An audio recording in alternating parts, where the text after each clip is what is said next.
Hello साथियों, मैं सौरभ कुमार सिंह और लगातार शिक्षक बहाली के मुद्दे पर अभी दो महत्वपूर्ण मुद्दा है जिसको लेकर लगातार घमासान मचा हुआ है।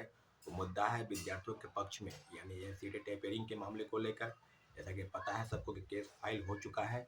आपको बताते चले कि जो सीटें टेपरिंग के मांग को लेकर लगातार हम लोग धरना प्रदर्शन बीपीएससी ऑफिस के बाहर, मुख्यमंत्री सचिवालय आदि आदि जगहों पर सरकार के समक्ष अपनी बातों को रखने का प्रयास कर रहे थे, परंतु सरकार ने हमारी एक नहीं सुनी और इन सारे मुद्दों को लेकर हम लोगों ने ये निर्णय लिया कि कोर्ट में याचिका दायर की जाएगी और कल याचिका दायर हो चुकी है। आपको बताते चले कि इस मामले की जो देख रेख जिनके लॉयर के अंडर में हो रहा है वो है दीनू कुमार सर और रितिका रानी मैम।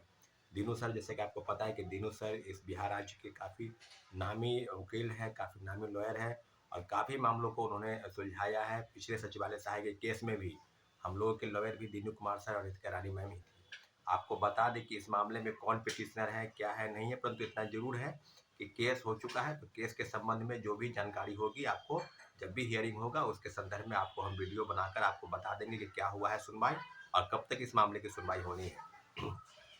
जिस बात को लेकर है कि सीटेट टेपरिंग में क्या उनको मौका मिलेगा, सीटेट टेपरिंग हो या बीए टेपरिंग हो, तो सब चीज़ों पर आपको हम बता दें कि जैसे कि बिहार सरकार का एक दलील था कि बीटेट प्रत्येक साल होनी चाहिए। बीटेट के मामले में सरकार की तरफ से जो भी पक्ष आया, जो भी फैसला आया, सब चीज़ों पर हमने उनको अवगत कराया है, परंतु बीटेट 2016 के बाद नहीं हुआ।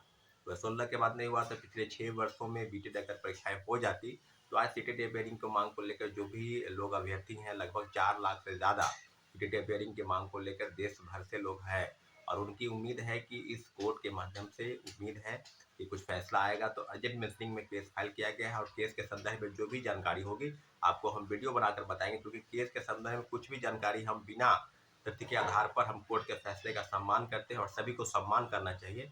इसलिए जो भी जानकारी होगी आपको हम अपने वीडियो के माध्यम से बताने का प्रयास करेंगे साथियों। दूसरी महत्वपूर्ण विषय है वो है कि क्या सेकेंड मेरिट लिस्ट कब तक आएगा। सेकेंड मेरिट लिस्ट के संदर्भ में बहुत सारी जानकारी सामने आ रही है।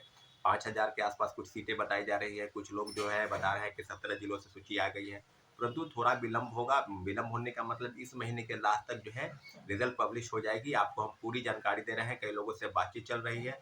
तो 17-18 जिलों की सूची जो है अभी आना बाकी है।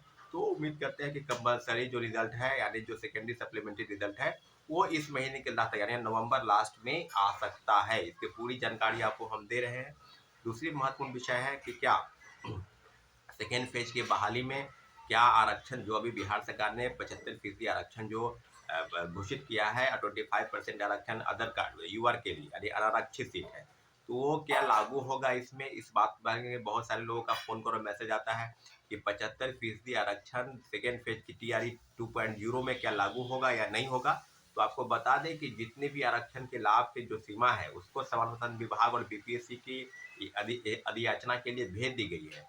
तो सारी चीज़ों पर आपको अपडेट 1-2 दिन के अंदर जरूर मिल जाएगा कि ये जो 75% का आरक्षण का लाभ है ये सेकेंड फेज की बहाली में मिलेगा। क्योंकि आपको हम बता दें कि दरोगा हो, सिपाही हो, बीपीएससी द्वारा आयोजित जितनी भी परीक्षाएं हैं सब में 75% आरक्षण का लाभ सामान्य प्रशासन विभाग द्वारा मुख्यमंत्री सचिवालय से वहाँ चला गया है और बीपीएससी और शिक्षा विभाग ने इन सारे तथ्यों की जानकारी अपने हिसाब से ले रही है। और अपडेट जो करने की बात है वो है कि जल्द से जल्द इस मामले में भी अपडेट हो जाएगा।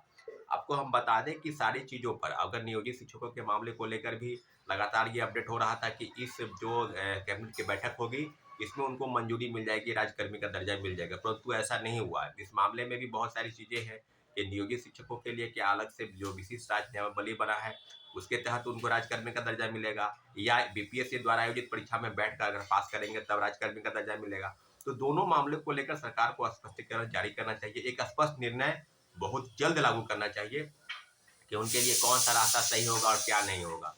तो आपको हम बता दें कि राज्यकर्मी का दर्जा देने की मांग को लेकर जो विशिष्ट नियमावली बनी है उसके तहत उनको डिपार्टमेंटल परीक्षा देनी होगी। अगर वो पास कर जाते हैं तो वो राज्यकर्मी का दर्जा लेंगे। इसके लिए एक और चीज प्रावधान उसमें है, अगर फेल कर जाते हैं तो उनकी नौकरी जो है सेवा मुक्त की जाएगी। तो इस मामले को लेकर भी काफी विरोध हुआ था। मुझे ऐसा लगता है, मुझे जैसे जानकारी प्राप्त हो रही है कि जो चीजें हैं 3 बार परीक्षा पास करने के बाद उनको राज्यकर्मी का दर्जा मिलेगा, परंतु फेल करने को लेकर जो बातें, जो जिस बात का विरोध था उसके लिए ही कुछ मंत्रणा हो रही है, कुछ बातचीत चल रही है। तो शायद उसके लिए कोई ठोस नीति स्पष्टीकरण जो है सरकार की तरफ से आ जाए।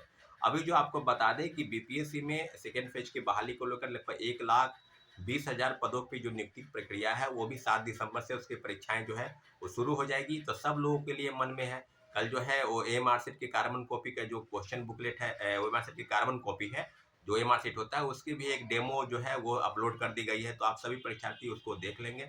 और सारी चीज़ों पर जो भी चीज़ें शिक्षक बहाली के संदर्भ में है, 2 महत्वपूर्ण मुद्दे सीटी टेपरिंग को लेकर कोर्ट केस, और दूसरा सेकेंड मेरिट लिस्ट को लेकर कितनी सीटें आएंगी, कब आएगी, तो मुझे लगता है कि 15,000 से 20,000 सीटें जो है इस महीने के लास्ट तक जो है जिला शिक्षा पदाधिकारी और डीपीओ के स्तर से जो है वो विभाग को मिल जाएगी। तो विभाग को मिलने के बाद जो भी जानकारी होगी आपको हम देंगे, लेकिन इतना जरूर है कि सचिवालय सहायक के मामले में हमारे जो लॉयर थे उन्होंने बहुत अच्छा काम किया था। हम लोग को उस मामले में मेन पिटिशनर हम ही थे, परंतु इस चीज़ों को लेकर जो भी उपापों की स्थिति है सीटी टेपरिंग को लेकर, उसके लिए जो है कोर्ट के दरवाजा खटखटाया है।